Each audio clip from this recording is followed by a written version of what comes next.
এই মুহূর্তে আমরা রয়েছি একদম ধর্মতলায়। আপনারা দেখতেই পাচ্ছেন, ক্যামেরা পার্টনারকে দেখাতে বলবো যে ধর্ণা চলছে, তৃণমূল কংগ্রেসের ধর্ণা। আজ থেকে নয়, আজ মোট 4 দিন, চতুর্থ দিনে পড়েছে এই ধর্ণা। কি নিয়ে ধর্ণা আপনারা সকলেই জানেন।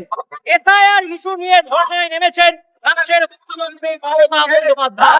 এই এসআইআর এর ফলে প্রায় 60 লক্ষ ভোটারের নাম আজও বিচারাধীন এবং বৈধ ভোটারের নাম বাদ দেওয়া হয়েছে, মৃত ভোটারের নাম এখনো পর্যন্ত লিস্টে রয়ে গেছে। এখন প্রশ্ন হচ্ছে যে 60 লক্ষ ভোটারের নাম বাদ দিয়েই কি তাহলে ভোট ঘোষণা হয়ে যাবে? কারণ আপনারা জানেন ইতিমধ্যেই জ্ঞানেশ কুমার কলকাতায় এসে উপস্থিত হয়েছে। পাশাপাশি আজই ভোট ইত্যাদি বিষয় নিয়ে আলোচনা চলছে সিইও দপ্তরে। আজকে এবং কালকে আলোচনা চলবে সিইও দপ্তরে।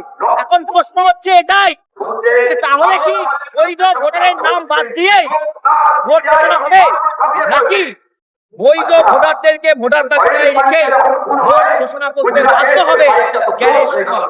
ক্যামেরায় রোহন সিংহের সঙ্গে অর্পিত ঘোষ, কলকাতা নিউজ টাইমস, কলকাতা। শুভেন্দু অধিকারী তো বারবার বলে যাচ্ছে রোহিঙ্গা রোহিঙ্গা বেরোক রোহিঙ্গা।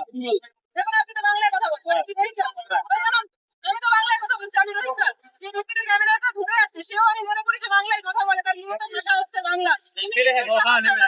কিন্তু দাবি আমাদের এটাই যে বাংলার মানুষের অধিকার, ওই ব্রিটিশদের বুট চালা নাড়ানোর ছিনিয়ে নেওয়ার চেষ্টা করেছে, সেখানে বাংলার অগ্নিকর্ণ ভূমিকাতে সেই জিনিসটা হতে হবে। এবং তাই জন্য আমরা সকলে এখানে যুব সমাজ, ছাত্র সমাজ, প্রত্যেকটা কবি এবং কবিদের প্রতিনিধিরা এখানে উপস্থিত আছে, তারা এখানে আছে।